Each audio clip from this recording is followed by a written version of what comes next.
So, maglilinis tayo ng helmet ngayon kasi magra-ride tayo bukas. Ito, nalinis ko na. Ito na lang, lilinisin ko. Para malinaw ang ating paningin at syempre, mas magandang tingnan pag makintab. So, ito yung gagamitin kong panglinis ng helmet, visor and goggle. Ayan. So, ayan mga uncle, mga auntie. Malinis na yung ating helmet para sa ride bukas.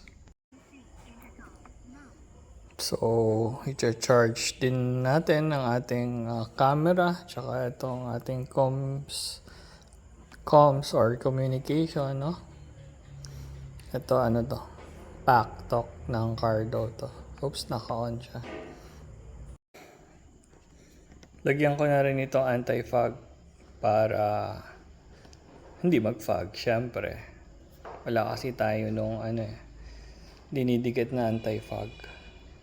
So, ito muna gagamitin ko. Sana effective. Kung may alam kayong mas magandang anti-fog, paki-comment naman po. Salamat. Nilagyan ko nga pala tong helmet ko nito. Ayan. Para paggabi na, at least kita tayo. Tapos may charger siya dito. Angat mo yan. May charger. Ay, hindi. Paano nga ba to? Ito. Velcro to. I-charge. Naka-velcro siya. Ayan.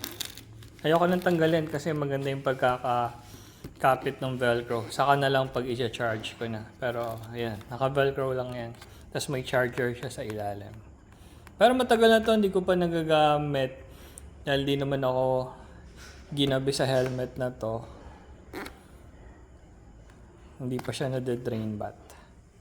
So yan, malinis na yung helmet natin. Binalot na natin sila kasi baka lamigin. Corny.